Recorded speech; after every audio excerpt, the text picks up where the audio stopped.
श्री सूर्याय नमः। श्री आदित्य कवचम्। ओम अस्य श्रीमदादित्य कवच स्तोत्र महामन्त्रस्य याज्ञवल्क्यो महर्षिः अनुष्टुप् जगतिश्छन्दसे घृणिरेति बीजं सूर्य इति शक्तिः आदित्य इति कीलकम्। श्री सूर्य नारायण प्रीत्यर्थे पाठे विनियोगः। ध्यानम् उदयाचलमागत्य वेदरूपमनामयम् तुष्टावपरया भक्त्या वालखिल्यादिभिर्वृतम्। देवासुरैः सदा वन्द्यम् ग्रहैश्च परिवेष्टितम्। ध्यायन् स्तुवनम् पठनम् नाम यस्य सूर्यकवचम् सदा। घृणिः पातु शिरोदेशम् सूर्यः फालं च पातु मे। आदित्यो लोचने पातु श्रुति पातु प्रभाकरः। घ्राणं पातु सदा भानुः अर्कः पातु मुखं तथा। जिह्वां पातु जगन्नाथः कण्ठं पातु विभावसुः।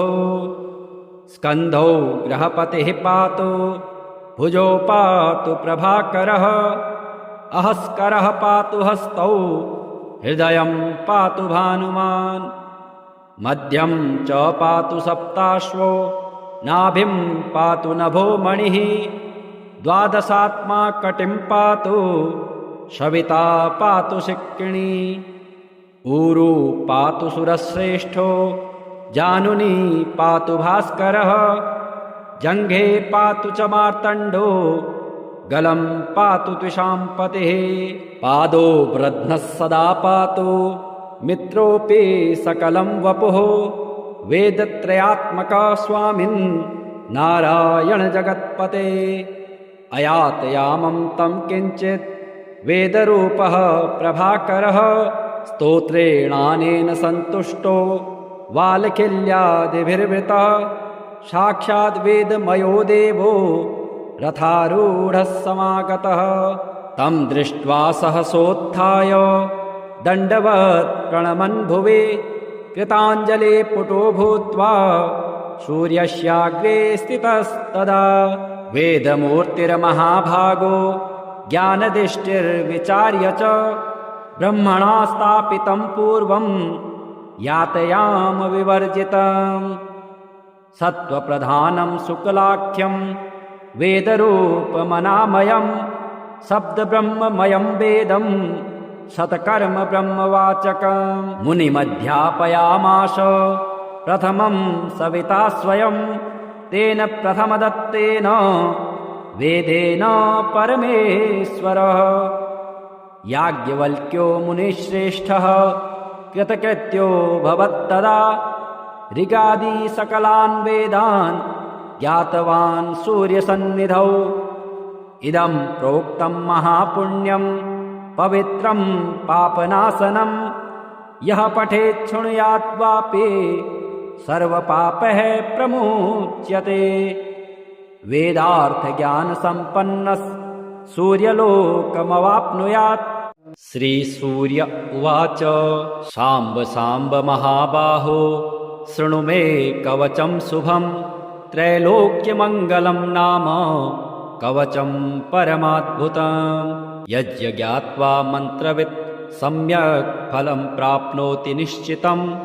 यद्धृत्वा च महादेवो गणानामधिपो भवत्। पठनाद्धारणाद् विष्णुः सर्वेषां पालकः सदा।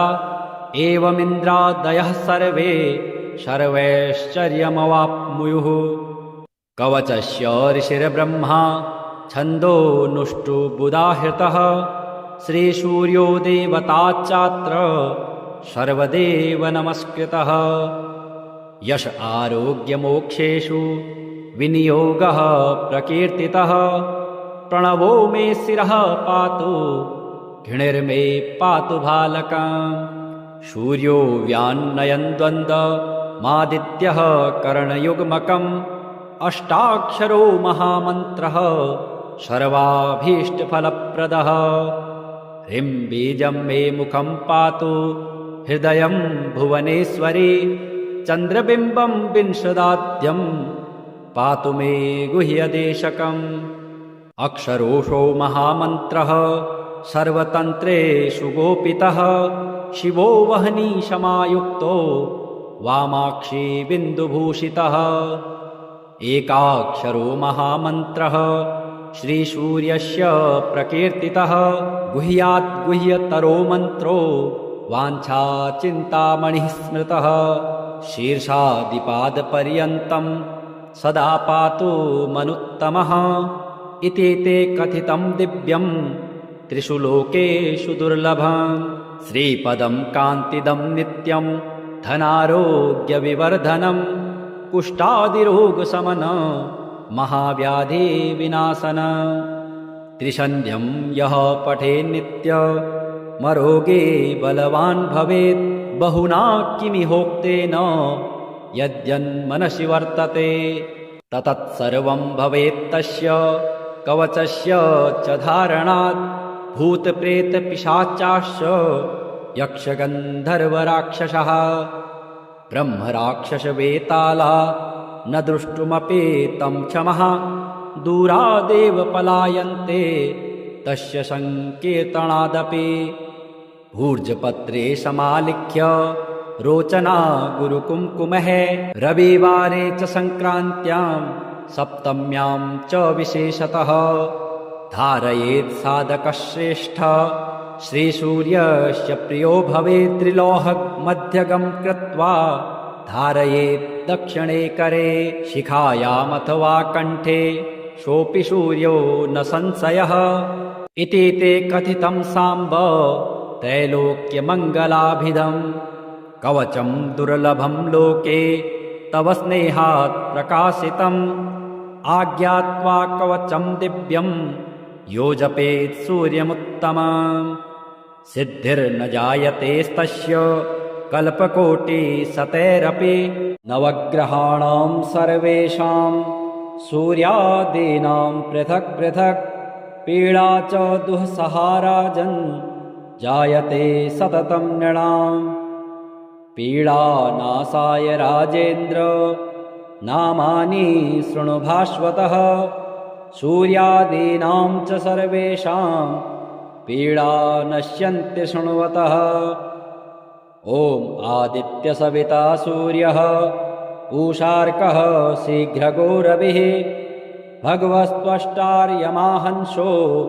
हेलिस्तेजो निधिर्हरिः दिननाथो दिनकरः सप्तसप्तिः प्रभाकरः विभावसुरवेदकर्ता वेदांगो वेदवाहनः हरेदश्वः कालवक्त्रः कर्मसाक्षी जगत्पतिः पद्मिनी बोधको भानुर्भास्करः करुणाकरः द्वादशात्मा विश्वकर्मा लोहितांगस्तमोनुदः जगन्नाथो रविन्दाक्षः कालात्मा कश्यपात्मजः भूताश्रयो ग्रहपतिः सर्वलोकनमस्कृतः जपाकुसुमशङ्काशो भास्वान्दितिनन्दनः ध्वान्ते भसिंहः सर्वात्मा लोकनेत्रो विकर्तनः मार्तण्डो मिहिरः सूरस्तपनो लोकतापनः जगत्कर्ता जगत्साक्षी शनैश्चर्पिता जयः सहस्ररश्मिस्तरणिर्भगवान् भक्तवत्सलः विवस्वानादिदेवश्च देवदेवो दिवाकरः धन्वन्तरिर्व्याधिहर्ता दद्रुकुष्ठविनाशनः चराचरात्मा मैत्रेयो मितो विष्णुर्विकर्तनः दुःखशोकापहर्ता च कमलाकर आत्मभुः नारायणो महादेवो रुद्रः पुरुष ईश्वरः जीवात्मा परमात्मा च सूक्ष्मात्मा सर्वतोमुखः इन्द्रो नलो यमश्चैव नैऋतो वरुणो नीलः श्रीद ईशान इन्दुश्च भौमः सौम्यो गुरुः कविः शौरिर्विधुन्तुदः केतुः कालः कालात्मको विभो सर्वदेवमयो देवः कृष्णः कामप्रदायकः य एतैर्नामभिर्मर्त्यो भक्त्या स्तौति दिवाकरं सर्वपापविनिर्मुक्तः सर्वरोगविवर्जितः पुत्रवान् धनवान् श्रीमान् जायते सनः संशयः रविवारे पठेद्यस्तु नामान्येतानि भास्वतः पीडा शान्तिर्भवेत्तस्य ग्रहाणां च विशेषतः सद्यः सुखमवाप्नोति चायुर्दीर्घं च निरुज्जम ध्यानम् उदयाचलमागत्य वेदरूपमनामयं तुष्टावपरया भक्त्या वालखिल्यादिभिर्वृतं देवासुरैः सदा वन्द्यं ग्रहैश्च परिवेष्टितं ध्यायन् स्तुवनं पठनं नाम यस्य सूर्यकवचं सदा घृणिः पातु शिरोदेशं सूर्यः फालं च पातु मे आदित्यो लोचने पातु श्रुति पातु प्रभाकरः घ्राणं पातु सदा भानुः अर्कः पातु मुखं तथा जिह्वां पातु जगन्नाथः कण्ठं पातु विभावसुः स्कन्धौ गृहपतिः पातु भुजौ पातु प्रभाकरः अहस्करः पातु हस्तौ हृदयं पातु भानुमान् मध्यं च पातु सप्ताश्वो नाभिं पातु नभो मणिः द्वादशात्मा कटिं पातु सविता पातु शिक्किणी ऊरु पातु सुरश्रेष्ठो जानुनी पातु भास्करः जङ्घे पातु च मार्तण्डो गलं पातु त्विषाम्पतिः पादो वृध्नः सदा पातु मित्रोऽपि सकलं वपुः वेदत्रयात्मका स्वामिन् नारायण जगत्पते अयातयामं तं किञ्चित् वेदरूपः प्रभाकरः स्तोत्रेणानेन सन्तुष्टो वालखिल्यादिभिर्वृतः साक्षाद् वेदमयो देवो रथारूढः समागतः तं दृष्ट्वा सहसोत्थाय दण्डवत् प्रणमन् भुवि कृताञ्जले पुटो भूत्वा सूर्यस्याग्रे स्थितस्तदा वेदमूर्तिर्महाभागो ज्ञानदिष्टिर्विचार्य च ब्रह्मणा स्थापितं पूर्वं यातयाम विवर्जितं सत्त्वप्रधानं शुक्लाख्यं वेदरूपमनामयं शब्दब्रह्ममयं वेदं शतकर्म ब्रह्मवाचकं मुनिमध्यापयामास प्रथमं सविता स्वयं तेन प्रथमदत्तेन वेदेन परमेश्वरः याज्ञवल्क्यो मुनिश्रेष्ठः कृतकृत्यो भवत्तदा ऋगादि सकलान् वेदान् ज्ञातवान् सूर्यसन्निधौ इदं प्रोक्तं महापुण्यं पवित्रं पापनाशनं यः पठेत् शृणुयात् वापि सर्वपापः प्रमुच्यते वेदार्थज्ञानसम्पन्नः सूर्यलोकमवाप्नुयात् श्रीसूर्य उवाच शाम्ब शाम्ब महाबाहो शृणु मे कवचं शुभं त्रैलोक्यमङ्गलं नाम कवचं परमाद्भुतं यज्ञात्वा मन्त्रवित् सम्यक् फलं प्राप्नोति निश्चितं यद्धृत्वा च महादेवो गणानां धिपो भवत् पठनात् धारणात् विष्णुः सर्वेषां पालकः सदा एवमिन्द्रादयः सर्वे सर्वैश्चर्यमवाप्नुयुः कवचस्य ऋषिर्ब्रह्मा छन्दोनुष्टुबुधाहृतः श्रीसूर्यो देवताच्चात्र सर्वदेव नमस्कृतः यश आरोग्यमोक्षेषु विनियोगः प्रकीर्तितः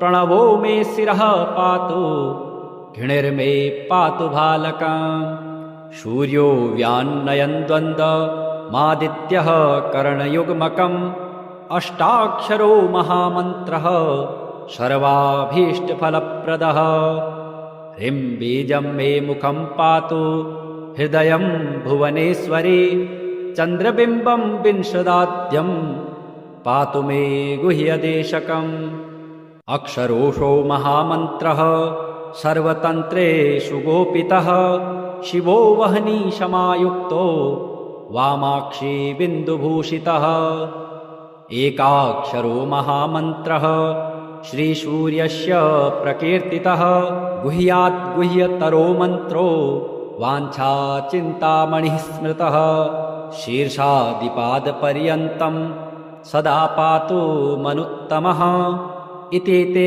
कथितं दिव्यं त्रिषु लोकेषु दुर्लभम् श्रीपदं कान्तिदं नित्यं धनारोग्यविवर्धनं कुष्ठादिरोगशमन महाव्याधिविनाशन त्रिसन्ध्यं यः पठेन्नित्यमरोगे बलवान् भवेत् बहुना किमिहोक्तेन यद्यन्मनसि वर्तते ततत्सर्वं भवेत्तस्य कवचस्य च धारणात् भूतप्रेतपिशाचाश्च यक्षगन्धर्वराक्षसः ब्रह्मराक्षसवेताला न दृष्टुमपि तं क्षमः दूरादेव पलायन्ते तस्य सङ्कीर्तनादपि भूर्जपत्रे समालिख्य रोचना गुरुकुङ्कुमः रविवारे च सङ्क्रान्त्यां सप्तम्यां च विशेषतः धारयेत् साधकश्रेष्ठ श्रीसूर्यस्य प्रियो भवेत् त्रिलोहमध्यगं कृत्वा धारयेत् दक्षिणे करे शिखायामथवा कण्ठे सोऽपि सूर्यो न संशयः इति ते कथितं साम्ब त्रैलोक्यमङ्गलाभिधम् कवचं दुर्लभं लोके तव स्नेहात् प्रकाशितम् आज्ञात्वा कवचं दिव्यं यो जपेत् सूर्यमुत्तमम् सिद्धिर्न जायतेस्तस्य कल्पकोटिशतैरपि नवग्रहाणां सर्वेषां सूर्यादीनां पृथक् पृथक् पीडा च दुःसहाराजन् जायते सततं नृणाम् पीडानाशाय राजेन्द्र नामानि शृणु भास्वतः सूर्यादीनां च सर्वेषां पीडा नश्यन्ति शृण्वतः ॐ आदित्यसविता सूर्यः पूषार्कः शीघ्रगो रविः भगवस्त्वष्टार्यमाहंसो हेलिस्तेजो निधिर्हरिः दिननाथो दिनकरः सप्तसप्तिः प्रभाकरः विभावसुरवेदकर्ता वेदांगो वेदवाहनः हरेदश्वः कालवक्त्रः कर्मसाक्षी जगत्पतिः पद्मिनी बोधको भानुर्भास्करः करुणाकरः द्वादशात्मा विश्वकर्मा लोहितांगस्तमोनुदः जगन्नाथो रविन्दाक्षः कालात्मा कश्यपात्मजः भूताश्रयो ग्रहपतिः सर्वलोकनमस्कृतः जपाकुसुमशङ्काशो भास्वान्दितिनन्दनः ध्वान्ते भसिंहः सर्वात्मा लोकनेत्रो विकर्तनः मार्तण्डो मिहिरः सूरस्तपनो लोकतापनः जगत्कर्ता जगत्साक्षी शनैश्चर्पिता जयः सहस्ररश्मिस्तरणिर्भगवान् भक्तवत्सलः विवस्वानादिदेवश्च देवदेवो दिवाकरः धन्वन्तरिर्व्याधिहर्ता दद्रुकुष्ठविनाशनः चराचरात्मा मैत्रेयो मितो विष्णुर्विकर्तनः दुःखशोकापहर्ता च कमलाकर आत्मभुः नारायणो महादेवो रुद्रः पुरुष ईश्वरः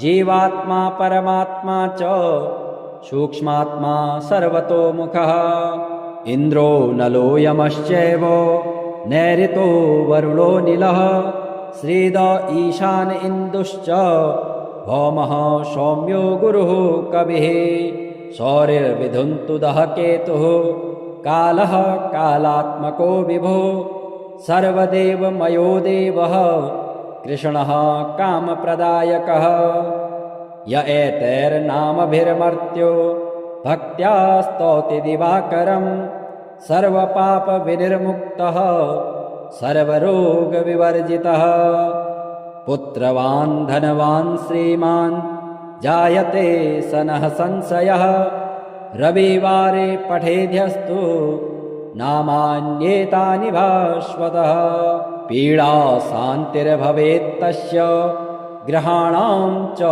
विशेषतः सद्यः सुखमवाप्नोति चायुर्दीर्घं च निरुज्जम ध्यानम् उदयाचलमागत्य वेदरूपमनामयं तुष्टावपरया भक्त्या वालखिल्यादिभिर्वृतं देवासुरैः सदा वन्द्यं ग्रहैश्च परिवेष्टितं ध्यायन् स्तुवनं पठनं नाम यस्य सूर्यकवचं सदा घृणिः पातु शिरोदेशं सूर्यः फालं च पातु मे आदित्यो लोचने पातु श्रुति पातु प्रभाकरः घ्राणं पातु सदा भानुः अर्कः पातु मुखं तथा जिह्वां पातु जगन्नाथः कण्ठं पातु विभावसुः स्कन्धौ गृहपतिः पातु भुजौ पातु प्रभाकरः अहस्करः पातु हस्तौ हृदयं पातु भानुमान् मध्यं च पातु सप्ताश्वो नाभिं पातु नभो मणिः द्वादशात्मा कटिं पातु सविता पातु शिक्किणी ऊरु पातु सुरश्रेष्ठो जानुनी पातु भास्करः जङ्घे पातु च मार्तण्डो गलं पातु त्विषाम्पतिः पादो वृध्नः सदा पातु मित्रोऽपि सकलं वपुः वेदत्रयात्मका स्वामिन् नारायण जगत्पते अयातयामं तं किञ्चित् वेदरूपः प्रभाकरः स्तोत्रेणानेन सन्तुष्टो वालखिल्यादिभिर्वृतः साक्षाद् वेदमयो देवो रथारूढः समागतः तं दृष्ट्वा सहसोत्थाय दण्डवत् प्रणमन् भुवि कृताञ्जले पुटो भूत्वा सूर्यस्याग्रे स्थितस्तदा वेदमूर्तिर्महाभागो ज्ञानदिष्टिर्विचार्य च ब्रह्मणा स्थापितं पूर्वं यातयाम विवर्जितम् सत्त्वप्रधानं शुक्लाख्यं वेदरूपमनामयं शब्दब्रह्ममयं वेदं शतकर्म ब्रह्मवाचकं मुनिमध्यापयामास प्रथमं सविता स्वयं तेन प्रथमदत्तेन वेदेन परमेश्वरः याज्ञवल्क्यो मुनिश्रेष्ठः कृतकृत्यो भवत्तदा ऋगादि सकलान् वेदान् ज्ञातवान् सूर्यसन्निधौ इदं प्रोक्तं महापुण्यं पवित्रं पापनाशनं यः पठेत् शृणुयात् वापि सर्वपापैः प्रमुच्यते वेदार्थज्ञानसम्पन्नः सूर्यलोकमवाप्नुयात् श्रीसूर्य उवाच साम्ब साम्ब महाबाहो शृणु मे कवचं शुभं त्रैलोक्यमङ्गलं नाम कवचं परमाद्भुतं यज्ञ ज्ञात्वा मन्त्रवित् सम्यक् फलं प्राप्नोति निश्चितं यद्धृत्वा च महादेवो गणानामधिपो भवत् पठनात् धारणात् विष्णुः सर्वेषां पालकः सदा एवमिन्द्रादयः सर्वे सर्वैश्चर्यमवाप्नुयुः कवचस्य ऋषिर्ब्रह्मा छन्दोनुष्टुबुदाहृतः श्रीसूर्यो देवताच्चात्र सर्वदेव नमस्कृतः। यश आरोग्यमोक्षेषु विनियोगः प्रकीर्तितः। प्रणवो मे शिरः पातु घृणिर्मे पातु भालकम्। सूर्यो व्यान्नयन् द्वन्द्वमादित्यः करणयुग्मकम्। अष्टाक्षरो महामन्त्रः सर्वाभीष्टफलप्रदः। ह्रीं बीजं मे मुखं पातु हृदयं भुवनेश्वरी। चन्द्रबिम्बं विंशदाद्यं पातु मे गुह्यदेशकम्। अक्षरोषो महामन्त्रः सर्वतन्त्रेषु गोपितः। शिवो वह्नि समायुक्तो वामाक्षी बिन्दुभूषितः। एकाक्षरो महामन्त्रः श्रीसूर्यस्य प्रकीर्तितः। गुह्यात् गुह्यतरो मन्त्रो वाञ्छाचिन्तामणिः स्मृतः। शीर्षादिपादपर्यन्तं सदा पातु मनुत्तमः। इति ते कथितं दिव्यं त्रिषु लोकेषु दुर्लभम्। श्रीपदं कान्तिदं नित्यं धनारोग्यविवर्धनं। कुष्ठादिरोगशमनं महाव्याधिविनाशनं। त्रिसन्ध्यं यः पठेन्नित्यमरोगे बलवान् भवेत्। बहुना किमिहोक्तेन यद्यन्मनसि वर्तते ततत्सर्वं भवेत्तस्य कवचस्य च धारणात्। भूतप्रेतपिशाचाश्च यक्षगन्धर्वराक्षसः ब्रह्मराक्षसवेताला न द्रष्टुमपि तं क्षमः। दूरादेव पलायन्ते तस्य सङ्कीर्तनादपि। भूर्जपत्रे समालिख्य रोचना गुरुकुङ्कुमः। रविवारे च सङ्क्रान्त्यां सप्तम्यां च विशेषतः धारयेत् साधकश्रेष्ठ। श्रीसूर्यस्य प्रियो भवेत्। त्रिलोहमध्यगं कृत्वा धारयेत् दक्षिणे करे। शिखायामथवा कण्ठे सोऽपि सूर्यो न संशयः। इति ते कथितं साम्ब त्रैलोक्यमङ्गलाभिधम्। कवचं दुर्लभं लोके तव स्नेहात् प्रकाशितम्। आज्ञात्वा कवचं दिव्यं यो जपेत् सूर्यमुत्तमम्। सिद्धिर्न जायतेस्तस्य कल्पकोटिशतैरपि। नवग्रहाणां सर्वेषां सूर्यादीनां पृथक् पृथक्। पीडा च दुःसहा राजन् जायते सततं नृणाम्। पीडानाशाय राजेन्द्र नामानि शृणु भास्वतः। सूर्यादीनां च सर्वेषां पीडा नश्यन्ति शृण्वतः। ॐ आदित्यसविता सूर्यः पूषार्कः शीघ्रगो रविः। भगवस्त्वष्टार्यमाहंसो हेलिस्तेजो निधिर्हरिः। दिननाथो दिनकरः सप्तसप्तिः प्रभाकरः। विभावसुरवेदकर्ता वेदांगो वेदवाहनः। हरेदश्वः कालवक्त्रः कर्मसाक्षी जगत्पतिः। पद्मिनीबोधको भानुर्भास्करः करुणाकरः। द्वादशात्मा विश्वकर्मा लोहितांगस्तमोनुदः। जगन्नाथो रविन्दाक्षः कालात्मा कश्यपात्मजः। भूताश्रयो ग्रहपतिः सर्वलोकनमस्कृतः। जपाकुसुमशङ्काशो भास्वान् दितिनन्दनः। ध्वान्ते भसिंहः सर्वात्मा लोकनेत्रो विकर्तनः। मार्तण्डो मिहिरः सूरस्तपनो लोकतापनः। जगत्कर्ता जगत्साक्षी शनैश्चर्पिता जयः। सहस्ररश्मिस्तरणिर्भगवान् भक्तवत्सलः। विवस्वानादिदेवश्च देवदेवो दिवाकरः। धन्वन्तरिर्व्याधिहर्ता दद्रुकुष्ठविनाशनः।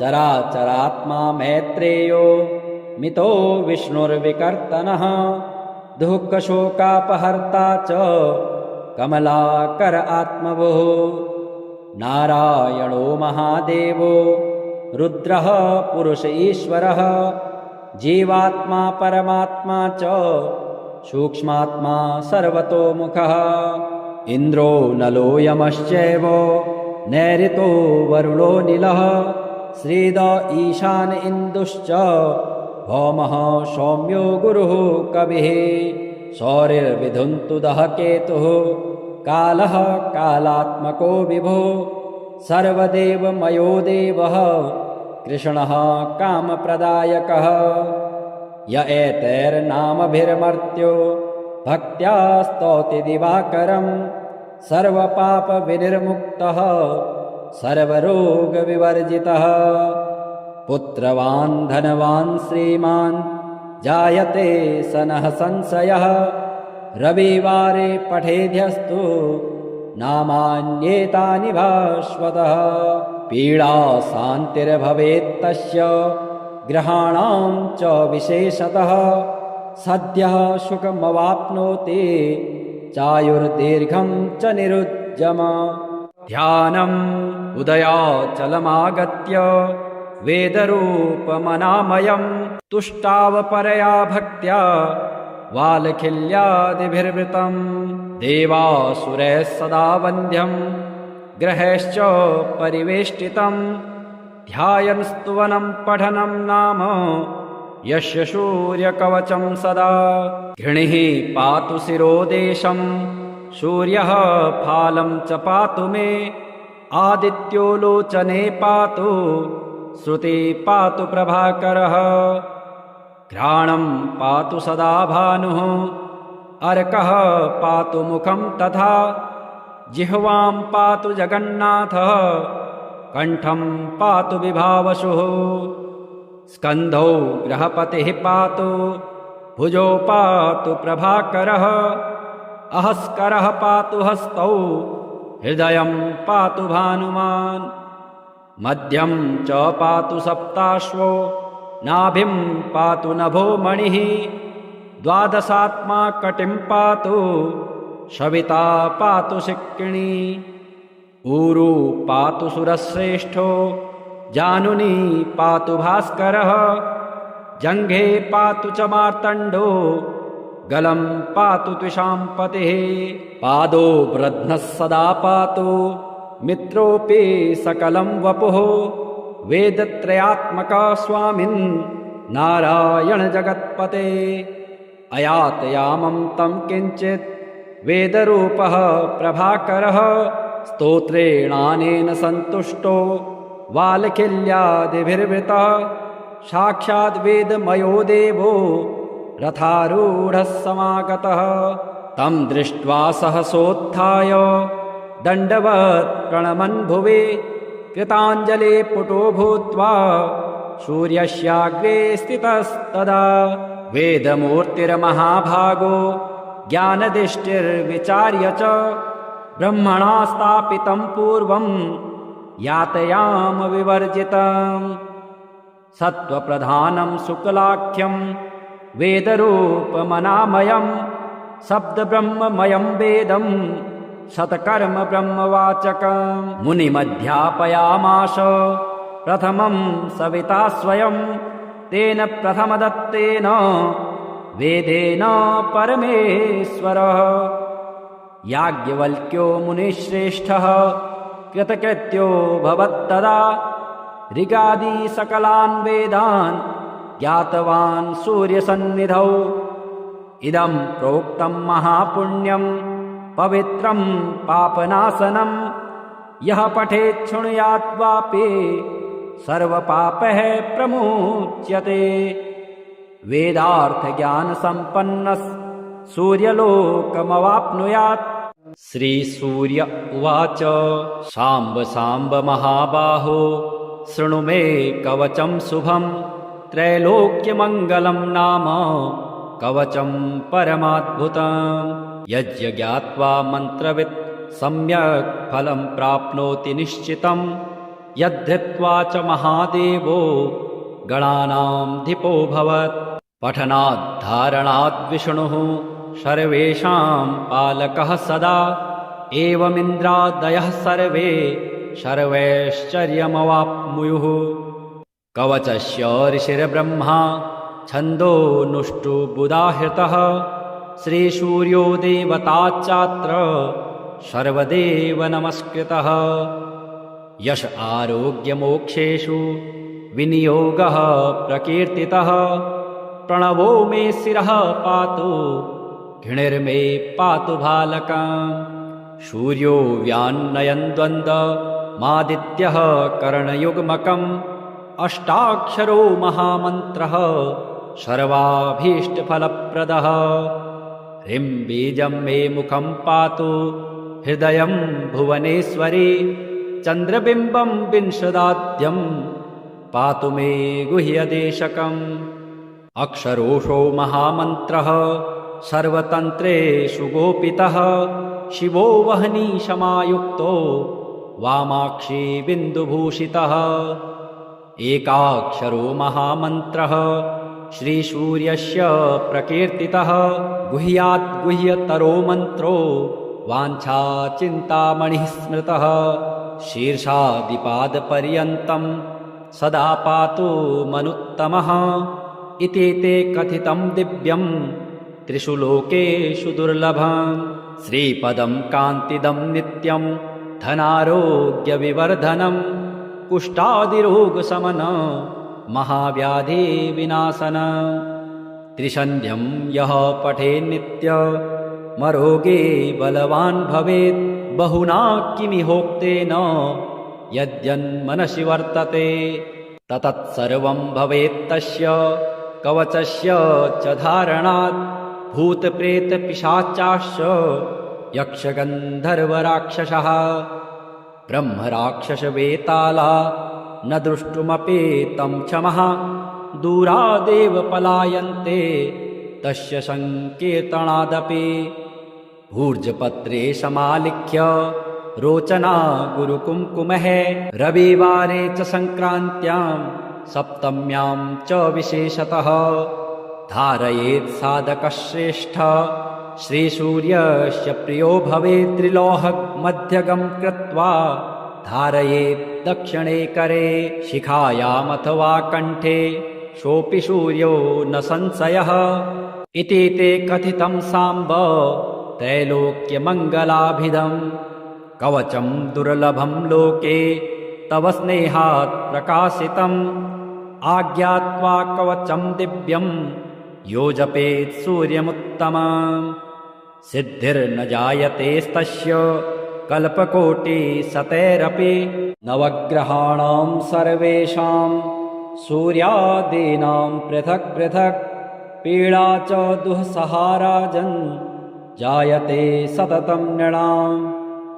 पीडानाशाय राजेन्द्र नामानि शृणु भास्वतः। सूर्यादीनां च सर्वेषां पीडा नश्यन्ति शृण्वतः। ॐ आदित्यसविता सूर्यः पूषार्कः शीघ्रगो रविः। भगवस्त्वष्टार्यमाहंसो हेलिस्तेजो निधिर्हरिः। दिननाथो दिनकरः सप्तसप्तिः प्रभाकरः। विभावसुरवेदकर्ता वेदांगो वेदवाहनः। हरेदश्वः कालवक्त्रः कर्मसाक्षी जगत्पतिः। पद्मिनी बोधको भानुर्भास्करः करुणाकरः। द्वादशात्मा विश्वकर्मा लोहितांगस्तमोनुदः। जगन्नाथो रविन्दाक्षः कालात्मा कश्यपात्मजः। भूताश्रयो ग्रहपतिः सर्वलोकनमस्कृतः। जपाकुसुमशङ्काशो भास्वान्दितिनन्दनः। ध्वान्ते भसिंहः सर्वात्मा लोकनेत्रो विकर्तनः। मार्तण्डो मिहिरः सूरस्तपनो लोकतापनः। जगत्कर्ता जगत्साक्षी शनैश्चर्पिता जयः सहस्ररश्मिस्तरणिर्भगवान् भक्तवत्सलः विवस्वानादिदेवश्च देवदेवो दिवाकरः धन्वन्तरिर्व्याधिहर्ता दद्रुकुष्ठविनाशनः चराचरात्मा मैत्रेयो मितो विष्णुर्विकर्तनः दुःखशोकापहर्ता च कमलाकर आत्मभुः नारायणो महादेवो रुद्रः पुरुष ईश्वरः जीवात्मा परमात्मा च सूक्ष्मात्मा सर्वतोमुखः इन्द्रो नलो यमश्चैव नैऋतो वरुणो नीलः श्रीद ईशान इन्दुश्च भौमः सौम्यो गुरुः कविः सौरिर्विधुन्तुदः केतुः कालः कालात्मको विभुः सर्वदेवमयो देवः कृष्णः कामप्रदायकः य एतैर्नामभिर्मर्त्यो भक्त्या स्तौति दिवाकरं सर्वपापविनिर्मुक्तः सर्वरोगविवर्जितः पुत्रवान् धनवान् श्रीमान् जायते सनः संशयः रविवारे पठेद्यस्तु नामान्येतानि भास्वतः पीडा शान्तिर्भवेत्तस्य ग्रहाणां च विशेषतः सद्यः सुखमवाप्नोति चायुर्दीर्घं च निरुज्जम